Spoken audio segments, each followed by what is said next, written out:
but everyone knows the difference in how good a high school athlete is versus a pro athlete in that sport. Oh, that is exactly how it is put. Is like being a vinyl DJ, you are a pro athlete. That is Absolutely. That's the perfect way to put it, bro. Yes. I'm so glad that you just put that on. Dude, This is going on YouTube, right? Yeah, hell yeah. Hey, I'm glad.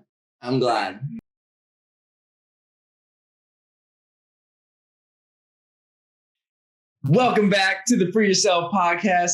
For those of you that don't know, my name is Ryan Janni, and I am naked. And this is my dude, Ty Salone. I'm so pumped to have him on the podcast.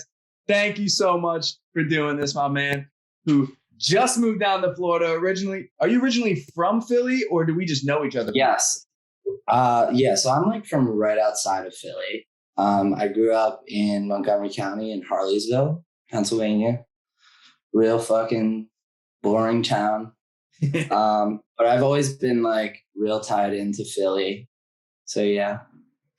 Well, let me ask you this, because I know in my hometown, it wasn't until I went to college that I really got into electronic music. So how about coming from your hometown? How did you get involved in this scene?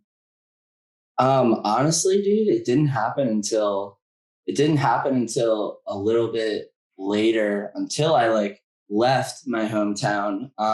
Because honestly, dude, I never really liked like progressive, like EDM, very like EDM-y type music. Like mainstream. I remember like all my friends like very like mainstream stuff. And like I remember all my friends used to be like, oh, like why do you like hate this music, blah blah blah. And I used to be like, oh dude, like I like funk and soul and hip hop, like old school hip hop and stuff. And I just remember I was like 19. I like used a fake ID to go to like the first Subsurface show. And it just like blew my mind. Like it was just like this party that was just like from like midnight to like 9 a.m. That was just like music that I've literally never even heard before. And I got so interested in it. And it's like such an intricate thing to really get into, because it's a lot of like digging, and like it takes so much time to fully grasp like what it is, that like for a while I was into like a lot of the mainstream stuff. And then recently I've been kind of just like getting into a lot of like older stuff, like, you know, 90s vinyls and shit like that, like vinyl only type stuff. So that was honestly how I got introduced to it, really, is what was just like super underground warehouse parties, like very like gangster Detroit type of stuff. Hell yeah, man. Well, I can tell you from my experience of listening to you DJ and your song selection, most importantly, is so diverse. And I want to say like it's so underground that like I think I know like underground house music and shit like that. But when I hear you DJ, like your sound selection, I can't name 99% of the songs that you play. And every time it's a fucking groove, dude. Like I love your sound selection.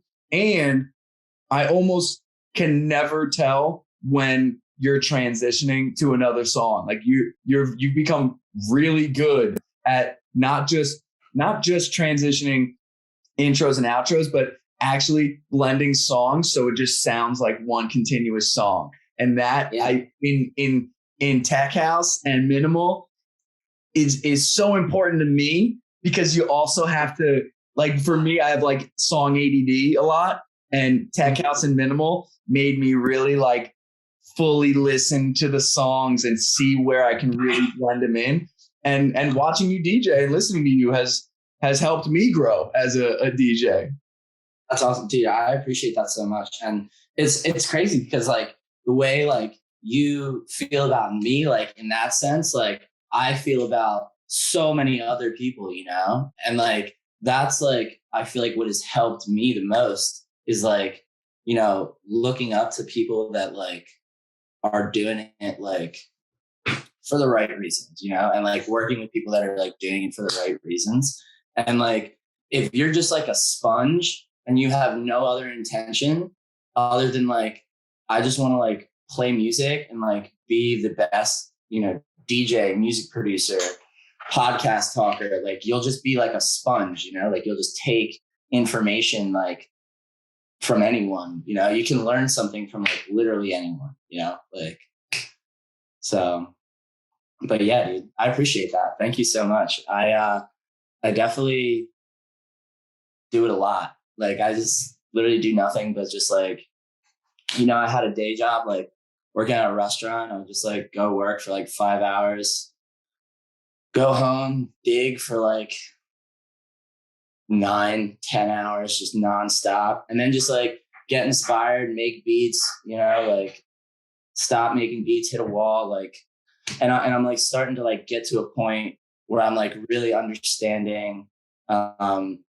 like my way through like Logic and Ableton.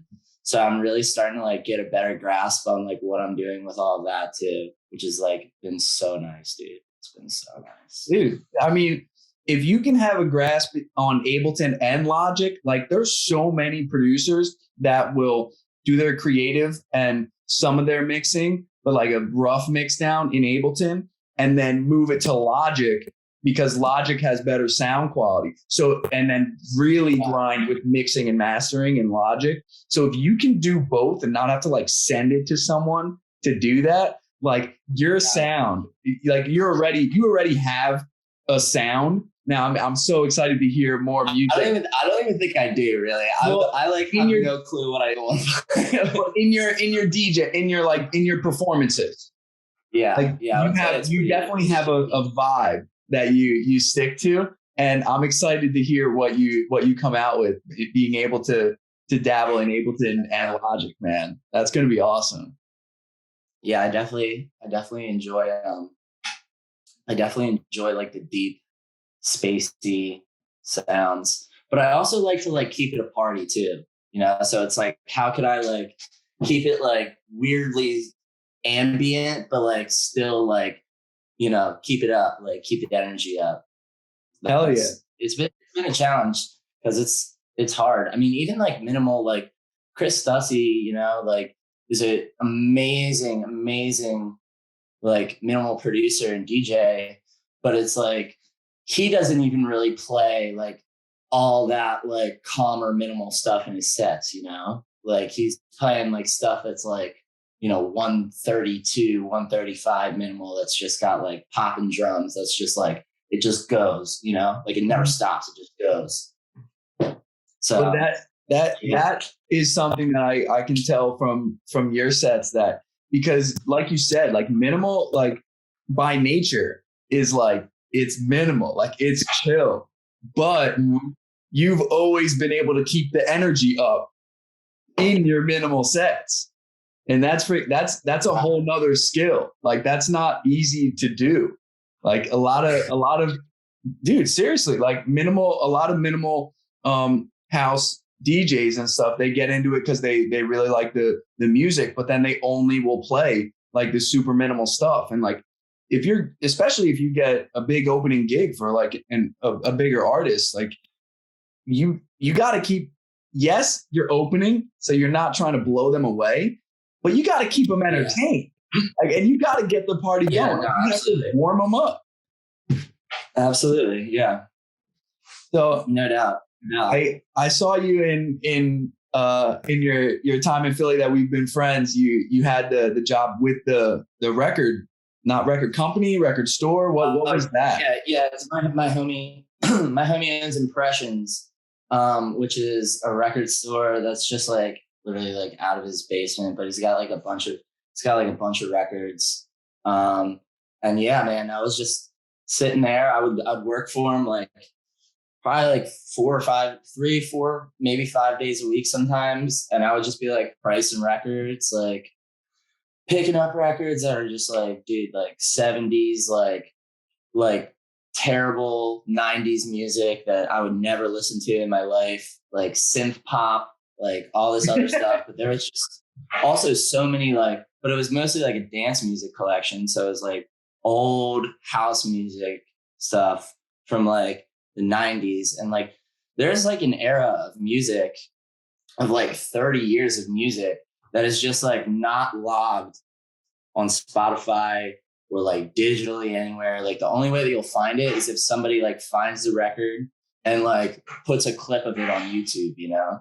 But like there's so much music out there that's like not like appreciated, you know? Like everyone likes to like play like very, very appreciated songs, you know, because that's like what as a DJ, like you should do, right? But like at the same time, like, you know, there's these tracks that were made before like social media, before all of this stuff where people didn't even push music really, like other than, you know, making it and being like tossing out a few mixtapes or CDs or like pressing some vinyl and being like, well, let's see where it goes, you know? And like, I mean, not saying that it's wrong to like push your music. I obviously think you need to do that. But in my opinion, I enjoy just like the old school shit, like just the way they did things, like without social media and stuff. Like, I know you need it nowadays, and it's like stupid for you not to have it, but who knows, bro? I also don't know shit. So I'm just trying to figure my way out through the journey, you know, like hell yeah, dude. And I'm on the same wavelength as you. Like I was the last one to get Facebook. I was the last one to get SoundCloud. I was the last one to get Instagram. I know I need to get on TikTok because, you know, you can get a lot of views and stuff, but like it does hurt my heart that we have to play that game in some sense in order to have success in this industry, because it's like I'm not doing it because I care about getting famous and getting the plays and the views. But I find myself when I'm posting, then checking to see if I'm getting the views, checking to see if I'm getting the likes, see if I'm getting the comments. And I teeter this line of like, am I doing this post because I want to get likes and views and comments and engagement? Or is this really what I want to do? Like it's a balancing act that I know I've had to do and I've struggled with. Like I've been open and honest about my, you know, mental health and going up and down and on social media and stuff. And sometimes I got to take a break. And it's things like this that I love, because this is actual communication with a freaking human. This is not like, this is not like I obviously I know how many, you know, subscribers and stuff that I have. And that's because eventually, like, yes, I would like this to be, you know, the way that I make my money, but it's because I love doing it. I love doing it so much. Bro. That'll take you farther than anything. I feel like it's just like, dude, also I feel like with Instagram and stuff, like everybody like wants to like feel, and like we're all like victims of it, of like feeling like instant gratification. Yeah. Like, we all just like want to feel instant gratification. And like that's another thing that like ties into DJing too, is like, look, like, you know, I could, and this is the instant gratification thing. Like the last like 2 years, I could have been playing like super, you know, mainstream stuff. And this is nothing wrong against anybody that does do that. This is just me personally. How like I'm a fucking weird kid. Like don't listen to anything. But like I'm just saying, like when it comes to me, I would rather build a sound to like be different and go through like those 2 years of people being like, I'm not going to listen to your set. Like, I don't give a fuck about your music. Like, your music sucks. And it's like, you know, sometimes like you start to see like tides slowly start to change, you know, and like you start to like redefine. It's really like how you play things, because like when it comes down to it, like there's a lot of really good songs out there, but how you like complement one song with like another song is like how you get a crowd's reaction, you know? Like song selection is obviously huge, but like dude, there are so many fucking bangers out there, and like you have a 1 hour set, you know? It's like you could play so much, you know? You know what I mean? Like, hell yeah. And it's and like it's like for me, I'm trying to like be a little different. Like I just don't I'm trying to like I brought down I just bought another turntable to finish the vinyl setup. I got a bunch of records now, dude. So I'm trying to get the vinyl thing popping. So yeah, I mean, dude, it's it's tough, but it's definitely worth it. I feel like, to like, you know, not take that instant gratification and just be like, word, I'm just gonna like sit back and like work hard, and like I believe that like shit's gonna change, you know?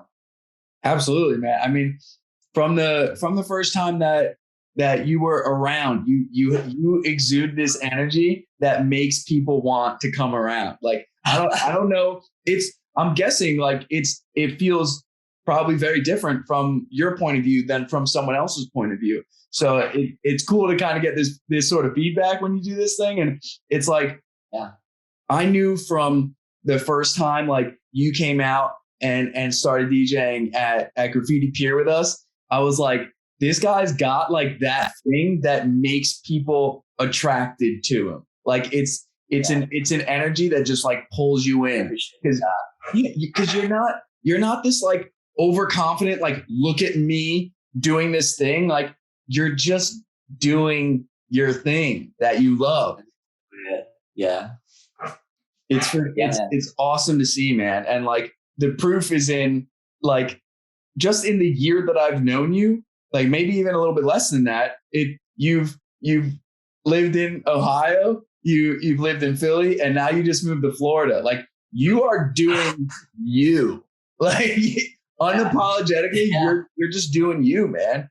So I think that's a pretty good segue to like talk about your journey out to Ohio and like how did that even happen? Like you live in Pennsylvania, in Philly, and you made it out to Ohio. Like so honestly, like the two, like me living down here, me living in Ohio, we're both just like super like blessed opportunities that were just like laid out in front of me. So I went to this one show like during like the middle of COVID, and it was in New Jersey. It was Green Velvet at Barcode, and they like I don't know if you've ever been to court before, but when you go to court, they put your phones in these things where they lock them up so you can't use your phone. Yep. And that's what they did. They took your phone so you couldn't like videotape anything, or like so they wouldn't get in trouble for like throwing parties and shit. Mm-hmm. And we got seated like all the way in the back. It was like four of us. We were sitting in the back. Next thing you know, there's like these two kids from Ohio that are sitting next to us. And we just start like, because it was like socially distant or whatever, you know, you had to stand at your table. And we just start like chopping it up, like just talking, just like drinking beer, just get fucked up.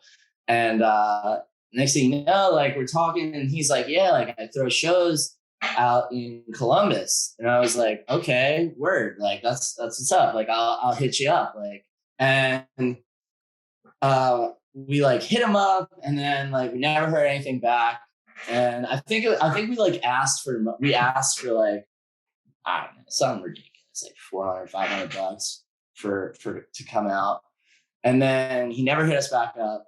And about 3 months went by, and I hit him up, and I was like, yo, like, fuck it, man. Like, I'll come play for free. Like, I don't even care. I was like, I just want to like go out and like meet new people. Like, get into like a new scene, kind of like see around what else is out there. And I went out there and played one show, and I just made like so many homies and like so many good friends. And like the first day that I was there, and they were all like, dude, you should move out here. And then I don't know if you ever heard of the group Fear and Low, but they're some real dudes. They're really good DJs and they're really good producers, and they have not dropped music in so long because they're waiting to drop some serious shit, and they are definitely going to drop some serious shit soon. But the one kid, Alex Fear, was just like, hey man, like we have, an extra room in our house, and rent was like fucking $400 or some shit like that. And like they just made beats every day and shit. And like, I would just go over to Zach's house and like make beats and stuff. And so I ended up having like 2 collectives that I knew in Ohio to like throw parties with and like party with. So I like got like a decent amount of shows out there and stuff. And it was just like this wild connection of like, I met this kid in like New York who brought me out to Ohio, who then like from Ohio, all these kids that I moved in with in Ohio, like already knew like all of my friends from like Philly and New York. And it was just like this huge, like weird connection. But yeah, it was like April or something, or March or something like that.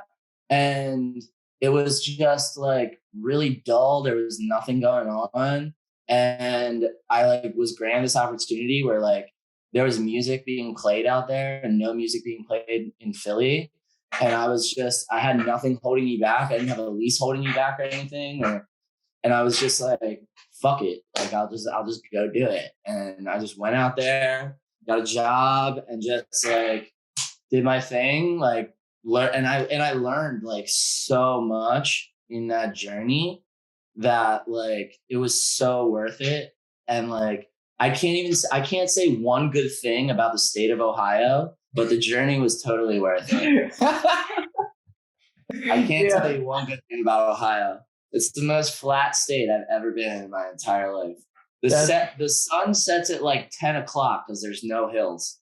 That's freaking hilarious, man. I have heard great things about Columbus. Like I'm pretty sure that's where Ohio State is. And yeah, it is. So I've heard a lot of good things about Columbus, but I also, my best friend since freaking 3rd grade, he moved out to Ohio, and after 3 months moved back because he was like, I cannot live here. Like that's about how many months I made it out there. I made it like 4 months, but I wasn't even there. I wasn't even there for like a month of it. I lived on the road for a month. I like drove from Ohio to Dirty Bird Camping, which is so funny because I don't think I'd ever go to one of those festivals ever again. No, it was just no. You know what was great though was 2 Live Crew play there, which was so sick. Which was so sick. But no, I just don't like festivals and hotels. I would go to Dirty Bird Camp out, but not camping. I'm not. Okay. Festivals. You want to get dirty. You want to get dirty, boy. If I were to do it, I would go to camp out for sure. But I forget what I was saying. Well, yeah. So I drove, dude. So I drove down to Orlando. So my buddy lives right outside of Orlando. I stayed in this house, went to Dirty Bird Camping, and then I lived on the road for like a month. I just like traveled, camped, hiked up mountains. I spent like 4 days in Nashville, watched a guy like shred a guitar with his tongue who like asked me to be a roadie for him. He was like, yo, like, why don't you like come on the road, like carry speakers with us for a year? I was like, 3 months, dude. But like, he was like, nah, you got to do a year. I was like, I can't do that, bro. But yeah, that was a wild experience. And it's really funny because going to Ohio, like really helped me like get that first step like out of Philly. Cause other than that, I've never have left Philly. And it was like, as soon as I got to Ohio, I was like ready to just like go see like everything. Like I lived up in Michigan for a month, which was Michigan's fucking beautiful, bro. Like unreal beautiful, especially in the summertime. Did you get to go to the Upper Peninsula? I did. Dude, my buddy lived in like the middle of Michigan. So he was like 2 or 3 hours away from like everything. So I was in Detroit. Like I went out to like I forget what was like out west, and then I went up the Upper Peninsula where there's like those dunes or whatever. Mm-hmm. Unbelievable, bro. It's like on that western shore. It's like this like California, Oregon vibe that's just like so sick. Like it's really cool. Michigan's a great state. I've heard a lot of good things about the Upper Peninsula, but mostly, of course, also in the warmer months. You know, it's like and the weed's recreational. Yeah, that's the best part. Fuck yeah. That's one good thing about liberal states, right? Who's complaining now? Right? Like, dude, the Upper Peninsula, I've heard so many good things.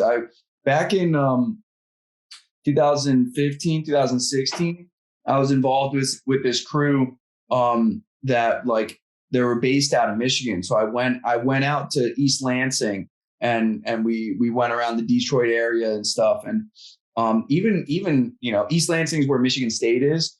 And even that area, I was blown away. And like my whole life, like, you know, not to deter any listeners that are Ohio State fans or Michigan fans, but I was a Michigan State fan growing up. So it was like really cool for me to like love, like go and see that campus and stuff. And we like went to the football field and the football stadium and shit. So it was an awesome experience. And then of course, you know, I had to check out 8 Mile Road. I had to go down and see what 8 Mile Road was. I went down to 8 Mile Road. Not that time, but a different time while I was in Detroit. But yeah, Detroit is crazy, bro. Like it's so weird. It's like a completely like empty city. Like I was there. I forget what date I was there. Probably like somewhere in like June or July, maybe. And it was like a summer on like a Friday night. And like I was just like looking outside my hotel at like 7 o'clock before me and my buddy like went out, and it was just like dead, like no one. And I was just like, dude, this place is weird. Like, but if you think about it, like literally the whole city like went bankrupt. Like when I was, you know, what's funny is when I was in Michigan, I was like, I lived in this house with like 3 other dudes, and the one guy was from Detroit. And he was like, "What's Philly like, bro?" And I was just like, "Bro, it's fucking reckless. Like you can just do whatever the fuck you want. Like cops don't give a fuck." He was basically like, "You would love Detroit. Like Detroit's reckless." I was like, "Nah, dude, Detroit's not like Philly." He's like, "Bro, Detroit went bankrupt." He's like, "Just imagine a city that can't even fund like police anymore." Like, like, dude, like it is like mayhem there, dude. Like it's wild. And what's crazy is, you know, there's a couple things that I think about with Detroit. Like Detroit, you know, Ford Motor Company, like that's where that all Henry Ford and all of that started in Detroit. Then you have, but that's also like, then you think of all the gang violence and all the destruction that's happened there with that. But then also it's the birthplace of techno. Like it's crazy how that it's because what most people are going to think when they think of Detroit is like underground hip hop because of Eminem and the battles and stuff like that. But like us in the EDM industry are like Detroit techno, let's fucking go. Like, so it's crazy. What's also really cool and what so many people don't realize, like every genre of music that's good was started by Black people. Like techno, 1,000,000%, bro. Yeah, blues, 1,000,000,000%. Everything. Chuck Berry started classic rock. Like Elvis ripped off a freaking all Black artists back in the day. Like it. 1,000%, dude. 1,000%. Well, dude. Speaking of Detroit too, when I went to Detroit, I saw this guy named Theo Parish, and Theo Parish is like the epitome of like one of the best like DJs like in the world, like vinyl only, dude. He would do this insane thing where he would play like 15 minutes of like just like cool like daytime jazz, right? And granted, he refuses to play anything less than 10 hours. So his set is 10 hours long. So he'll do like he'll like break it down. So like the first hour will be like all jazz. And then it'll be like a little heavier jazz. And then it'll go back to like jazz. And then like once the night like starts to pick up and people are starting to fuck with it, he'll like start doing the shit where it's like, you know, cool daytime jazz. Then it's like experimental, weird, like broken beat jazz that's like low-key like mind-bending. And then we'll put on like Detroit techno that like literally takes you on this like crazy fucking ride, dude. And just like the amount of spectrums that like he like covered in like an hour span and like had no flaws in any mixing or anything like that was the most insane thing ever. And like he's an old Detroit dude, like has no social media, has none of that. And like, dude, you can't even go to his shit and like take pictures of him. Like he doesn't allow phones. Like you're not allowed to take videos of him on the dance floor.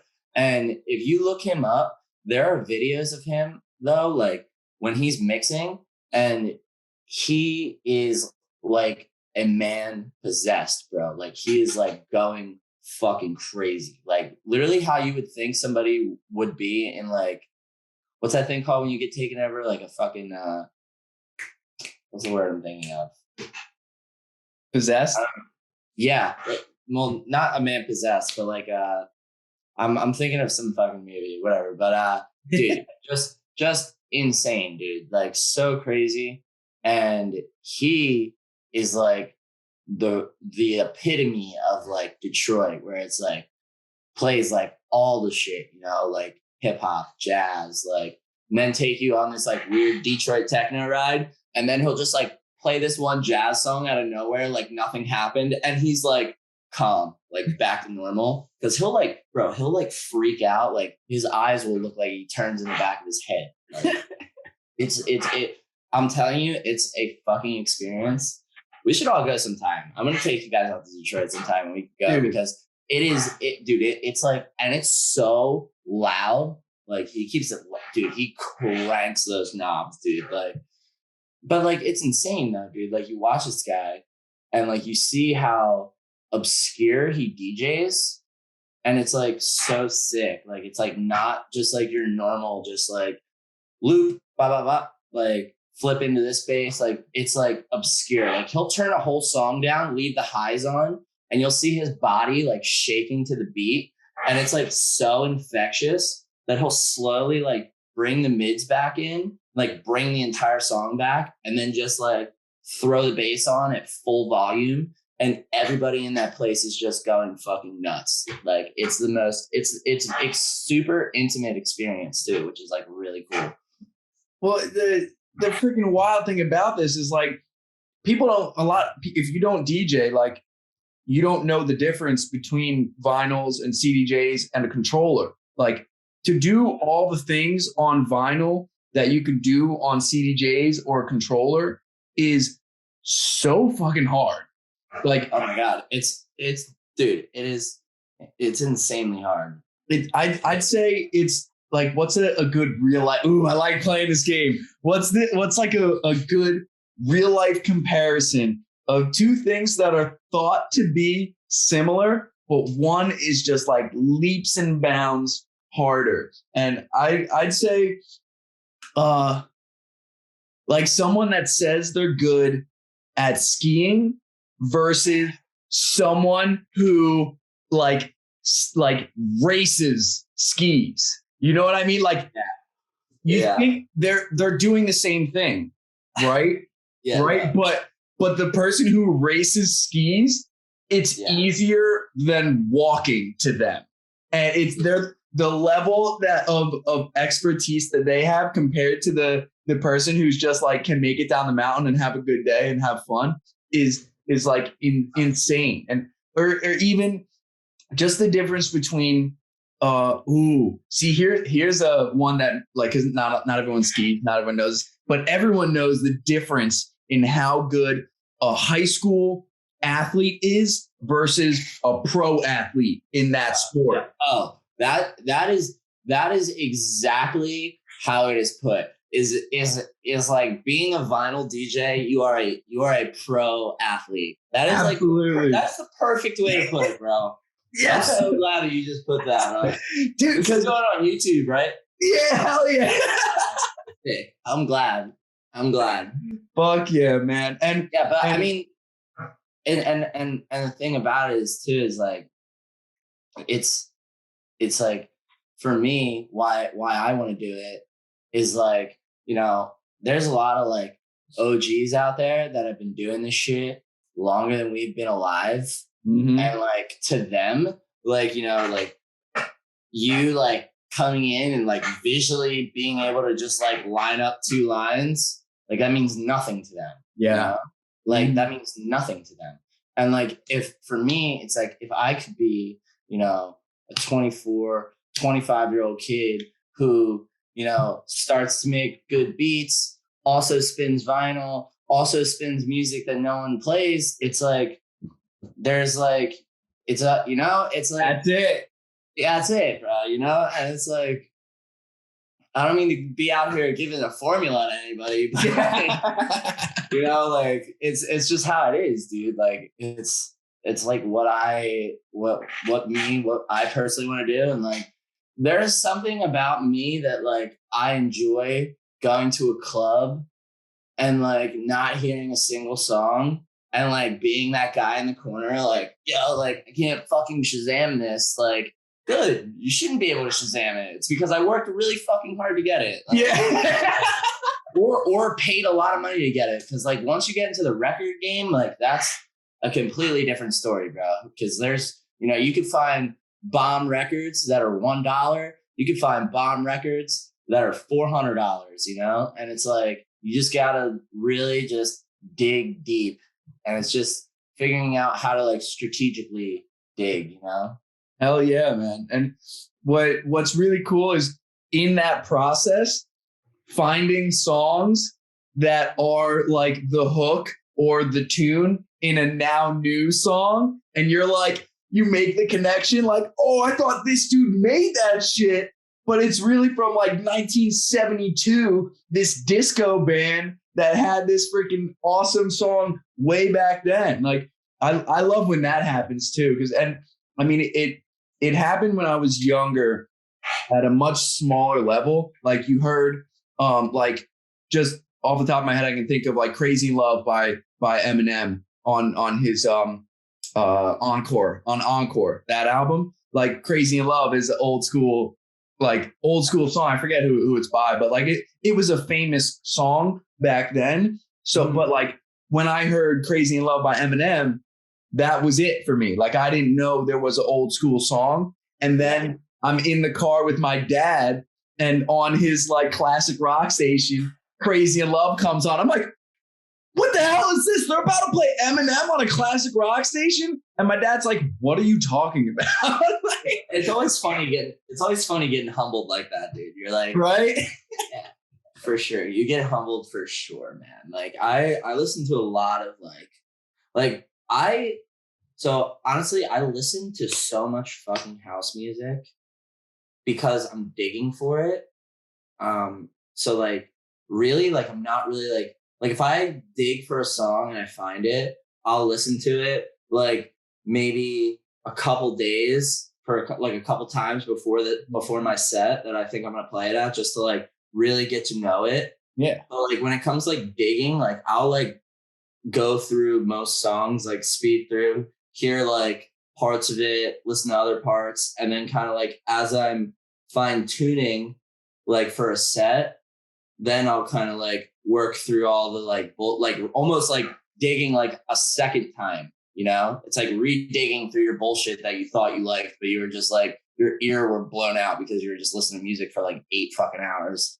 Hell yeah. But honestly though, like I enjoy listening to like old funk and soul like records like all the time. That's honestly like most of the time. Like when I'm trying to leisurely listen to music, like I'll listen to that kind of music, like James Brown, Aretha Franklin, BB King, anything like of that source, like anything funky or like soulful, like I truly enjoy listening to the most.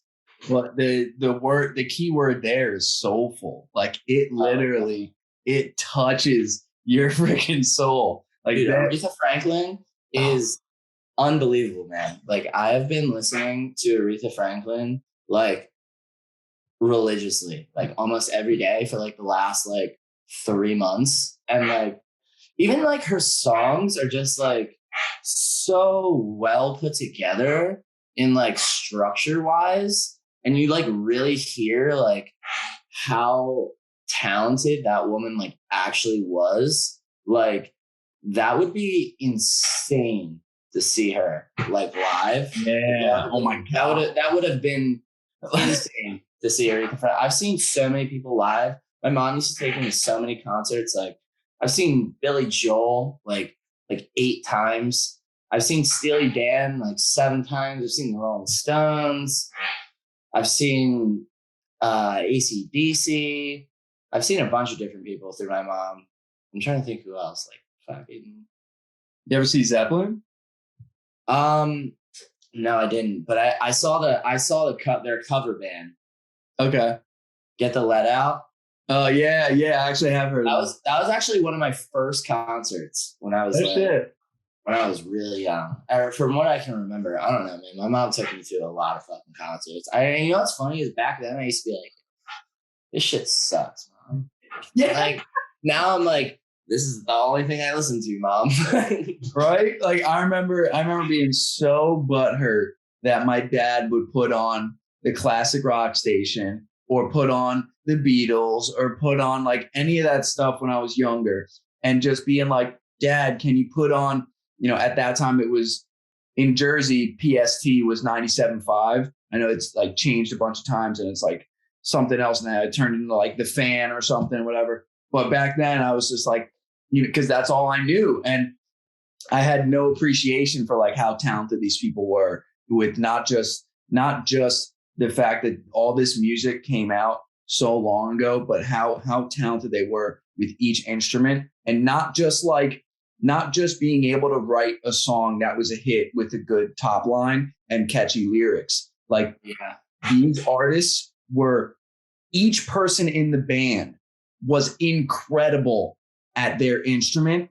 And the lead singer, like I'll always go to Led Zeppelin because like they're my favorite band of all time. Like they're just, I can't begin to explain like I will always believe that they sold their soul to the devil to be the greatest rock band of all time. Like that's like each person in that band is like the best at their fucking instrument, coming together and making these incredible ballads, these incredible albums. And I'll never forget, like it was, I'm not gonna lie, like when I was in high school and college, when I started really smoking a lot of weed, that like all that music like really makes sense and shit. You're like, wait, you're like, wait, you just went from here to there to over here and then back there, and then you're gonna do it again in a different variation. You're like, hold up, dude, this is fucking crazy.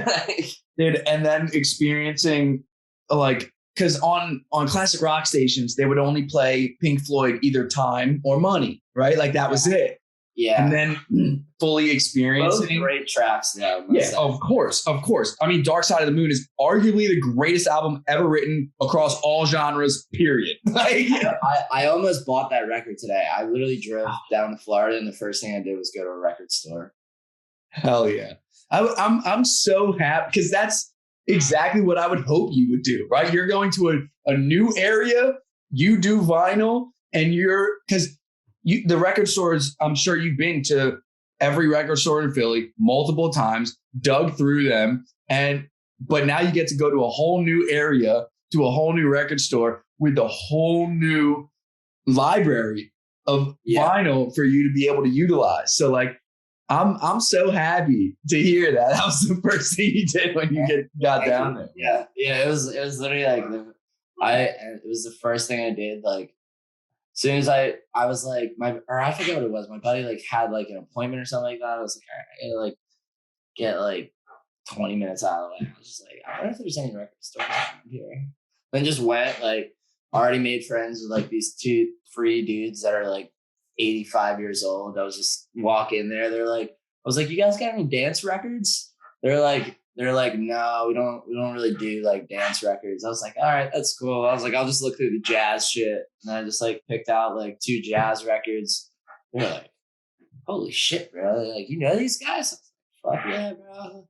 I have this one record, dude. I found at Brewery Town Beats. It's by these guys, Emerson, Lake, and Palmer. And that sounds familiar. I'm surprised that sounds familiar. They have this one record. It's called Brain Salad Surgery. And it's like, dude, remember what I was telling you about like Theo Parish? Like how he like plays like heavier jazz? It's like you have jazz that you perform in jazz class, and then you have jazz that like gets you kicked out of jazz class. And, like, that's the jazz that I fuck with, you know? Like the over the edge, like weird drums and shit. Like, so, but Emerson, Lake and Palmer make that type of shit. And I bought another one of their records today that is like, just like fucking insane, dude. It's like so weird. It's like weird organ, like sounds like a Halloween tune. And then it'll just turn into like this drum solo that takes it into this like psychedelic, like guitar solo that brings it back into this like happy, mellow, like electric piano. And it's just like, dude, where am I going? You know? And I think that is important in music too, is, you know, it's a lot of people are like have an emphasis like on the party, you know, the party aspect of it. Like, let's just like, you know, jump around and have a good time. And that's cool. I get it. But for me, I am like, my life has been a journey, you know, like I would be cheating myself if my favorite way of expressing myself, I wasn't like fully me, you know? Absolutely. You know, 100%. So like, I'm like, all right, well, fuck it. Like, you want to leave? Go home. I'll play here to no one, you know? And it's just like, I want to keep it like real and authentic as possible. And I think that's how people start to like kind of recognize what you're doing, you know?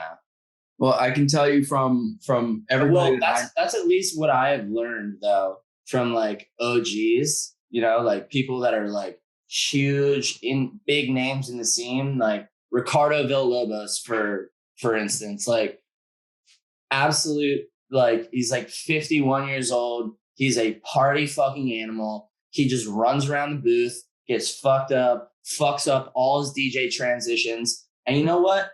No one cares because he owns it, because that's Ricardo and that's what is made like Ricardo, you know? And it's like, not saying that, you know, anyone's allowed to like go around and fuck up transitions and like, you know, just lay on the ground and get fucked up. But it's like, you know, you have to like own who you are, you know, if you're like doing music, you know, and that's like the first step, I feel like, is like, you got to own who you are and what you're playing and what you're doing and what you're creating. It's like, if it's not coming like from like your own authenticity, then it's not going to go anywhere, you know, like it's not going to be like what you want it to be. And even if it gets big, like you're still probably going to have a feeling that's like, well, yeah, this song went big, but like, it's not me. And like Josh Butler is a example of that. Josh Butler made this one Botan remix that's like a super like piano-y house joint that is like his most streamed song by like 20 million or some shit like that. And like, he's like, I will never have a song that's that played ever again. He didn't make music for 3 years. And he just was just like, I'm just making underground shit from here on out. Like nothing like that. And it's like, dude, that guy fucking like bought a house off Spotify basically. And like, no one does that. Like, you know what I mean? Like, no one does that. So the amount of money you get per stream is, dude, it's bullshit. Honestly, that's another reason too. It's like, well, I don't know, man. It's just. I mean, well, the way I see it is, you know, even use Bandcamp if you make music. Make people buy your music. Make people support you. If they're your friends, they will order a fucking small fry for you. They can buy your song. I mean, that's it, man.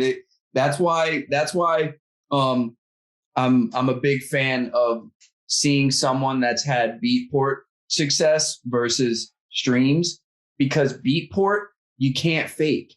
Like if you have success on Beatport, that's because because your email and your credit card can only buy the WAV, the AIFF, and the MP3.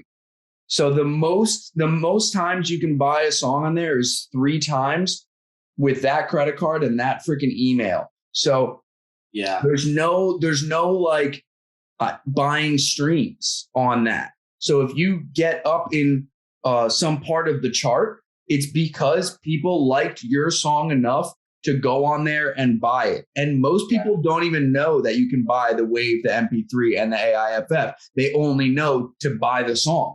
And only DJs will really have a preference between MP3 or WAV and AIFF. AIFFs. Yeah, honestly, dude, I am not like I'm so like old school and like out of the tech. I don't even know how to fucking work Facebook, man. Like it's been a fucking miracle that I've learned like honestly, the only reason that I've learned Ableton too is going out to Ohio and working with Fear and Low is the only reason that I got like a good grasp on Ableton. And it's been a miracle that I can somewhat even work both, because I had to have my buddy like come and set this up for me, because I was like, I don't even know where to start. My buddy's like making like 3D like fucking images over here. I'm like, dude, what's going on? How the hell are you doing? So dude, I can't even figure out how to like, sign into my artist account and change my name on Facebook. Yo, I'm not gonna lie. So I've changed my artist name, a couple times, and this last time because I want to switch everything to I Am Naked, but on Facebook, I can't figure out how to do it. Like it's literally the most confusing app. Like they call it, I guess it's called the metaverse now, but like or Instagram's the metaverse. I don't even know what it is, bro. I think I think there's Instagram and Facebook, and then there's metaverse. It's like this other thing. It's like this is how we're like showing our lack of knowledge of that shit. Like, and who gives a fuck? Like, I have no clue. I also just do not care. Like, I'm just gonna, like, dude, I came down here and I just like took my Instagram off. I've been like literally like re-downloading my Instagram to like message you. That's why I was like, dude, I need this kid's number so I can get the fuck off this app. Like, but it's nice, man. Like coming down here, like it's just gonna be like a nice little refresh for me to just like kind of get away from everything else and just like really force my attention into like what I really want to be doing, And it's also nice, like, coming down and like not knowing anyone, just because like, and it's funny because I was already here like a day and I already met so many people and I'm like, fuck, I should have not done this. Like I should have just been quiet and just left. But it's cool though. I mean, it's cool to meet new people in different places and stuff. But I've definitely been trying to like just make sure that like while I'm down here in whatever time it is, like it might be a month, maybe 2 months, maybe 3 months. I don't know how long it's gonna be. It's definitely not for super long, but it's definitely gonna be to like that point where I'm like, okay, I'm comfortable with like how much progress like I made while I was here, Hell yeah. Well, I know I'm gonna have to come down to Florida, man. I gotta freaking Please do, bro. It is fucking beautiful. and I mean, we all know what's going on. Florida it feels like the only freedom in the world. So it's like yeah. I mean, honestly, dude, that the stuff going on in Philly really didn't have that much to play into like me coming down here. It just happened to be that it was kind of like the perfect timing of it. But yeah, man, I don't know. I mean, the reason I came down here, honestly, was just to get out of the cold because I just cannot fucking stand the cold, man. I can't do it. Like, I'll sit in my house for like 3 days. Like I'd be like, fuck it, I'll get fired from my job because I don't even want to go outside today. the one thing that makes me okay with the cold is because I know I can go snowboarding. Like, and I'm not a snowboarder or a skier. You know, I played hoops. I played hoops my whole life, and I honestly like I never really like had the opportunity to go just because I was so like busy during the winter all the time, and I just never really had a desire. Like I said, because I hate the cold. But that's definitely something that I like would love to get interested in, like into, because I've been skating for a little bit. So like I feel like I would like it, you know? And I enjoy like surfing. I'm not very good at it, but I enjoy trying to do it at least. Well, get down there. I mean, yeah, bro. I'm in the shark bite capital of the world. Well, come home with a trophy. Yeah, right. The cool thing about Florida is, well, I don't know if this works for Florida because a buddy of mine, his name is Danner. He's actually another DJ producer. He's been signed to Tool Room and shit, and he's been helping me with production. Now he is a surfer, and because he lives down the Jersey Shore, and he told me that winter is actually like in season. It's the best time for surfing. Yeah, you gotta get your wetsuit, man. Yeah, and so I wonder if Florida is also in season in the winter months. I wonder. So you might. I mean, hey, bro, it's always in season here. I feel like yeah, right. I mean, the only thing that's different down here would just be like, I don't know, the water temperature. I don't even think the waves would change that much. I think, yeah. I mean, like I said, though, I don't know. I don't know shit, but I don't know, bro. It's been nice though so far. The 4 hours that I've been here.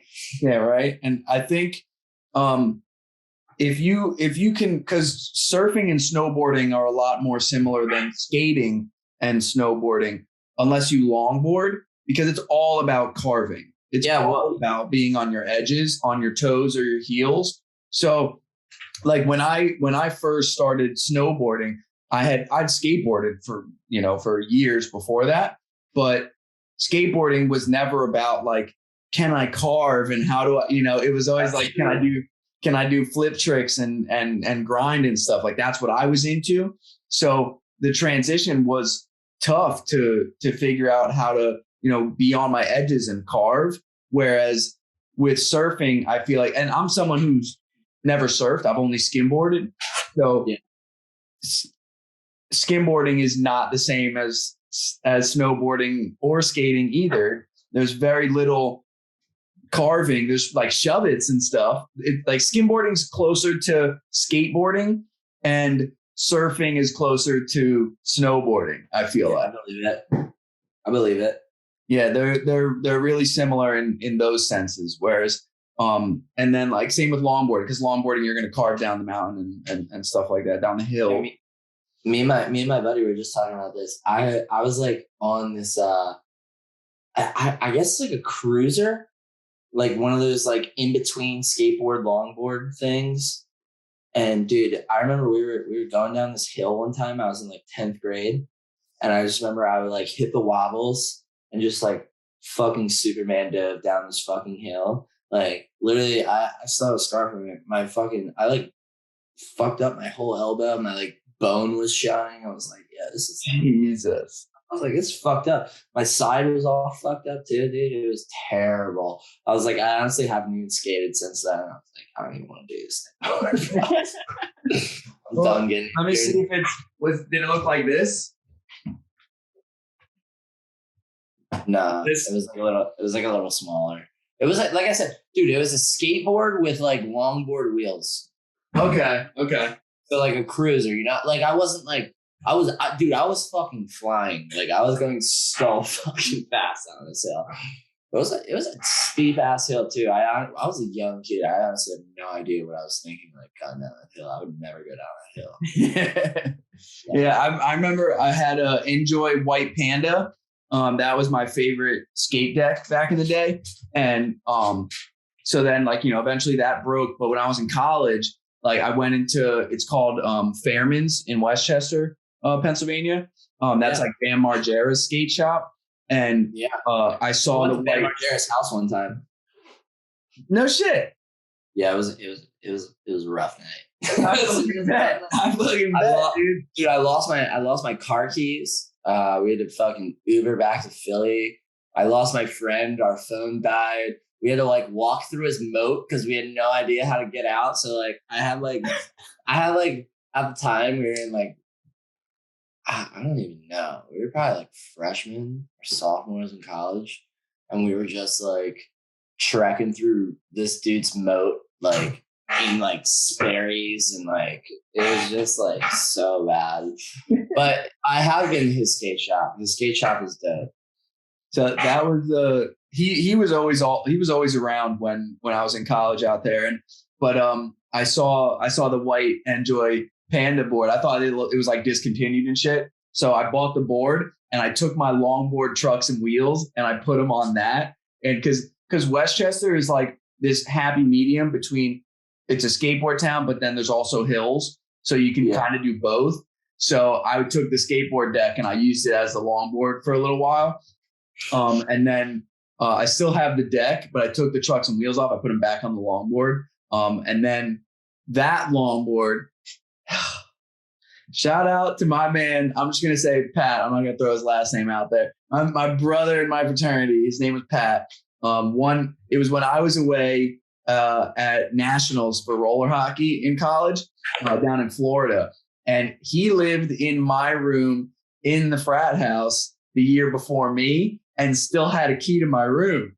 So when he was drunk one night at the frat house, he was like, I'm going to take Ryan's longboard and I'm going to ride it home and I'll bring it back tomorrow.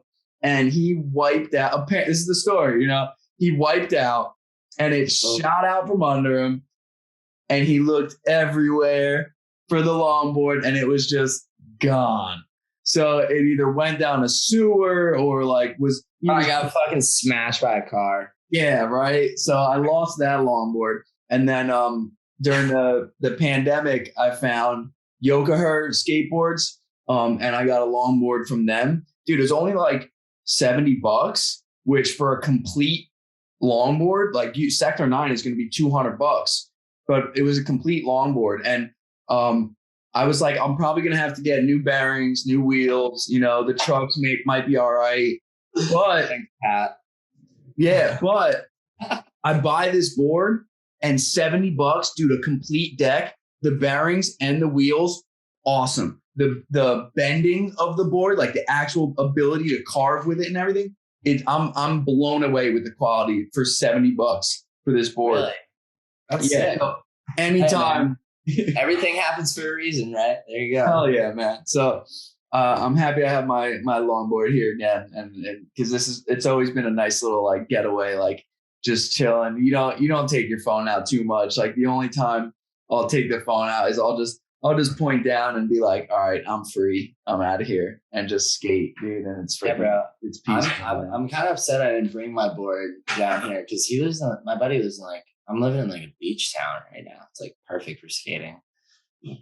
Dude, I'm telling you, go on Yokohama's website, get it freaking, dude, $70. You'll figure a way. I know. Maybe I will. I don't know. I'm trying to not be skateboarding too much. I'm trying to just make sure I'm just like in the zone doing music. Absolutely, man. But I will definitely be taking my time at the beach at least once a day. Hell yeah. Hell yeah. Dude, it's literally like right across the street. It's pretty dope. Dude, and you're going to be focusing so much like this on a computer screen and digging through vinyls and stuff. When you go out to the beach, your eyes, I don't know the actual terms and everything for this, right? But how do we gain the ability to focus more? Well, if we're focused on something right in front of us, we're really focused on this one, point. But when you go to the beach and you look at the ocean, you're looking at this whole landscape, and it's like a refresh for your brain that we don't have a lot. So dude, I know. I'm really excited to. So today I just got down here today. So I've just been kind of like chilling. Me and my buddy have been kicking it. But tomorrow I'm just gonna like start getting to work, start making music. And like I said, I just ordered another turntable. So I have a mixer, I have a turntable, and I just bought another one. So I have like this little garage section out here that's just like complete like dojo vibes. Like I'm just gonna go out there and just like spin records, get bored, come inside, make music, go outside, spin records. So dude, once I can really get that record thing down is like where I'm gonna start really seeing like some stuff start to manifest, I feel like. So oh yeah, man. It's definitely like a big goal. And I have no rush. Like I'm not like trying to be like, oh, I'm gonna become this like, perfect vinyl DJ. Like that doesn't happen like for like anyone, like there are like very few people in this world that I feel like can really just like hold it down and just like are like perfect, never fuck up on that shit, and but it's all a learning experience. I'm just excited to like be able to like kind of learn on my own, because dude, honestly, I'm just like I said, like I'm a sponge, so I like intake a lot of information.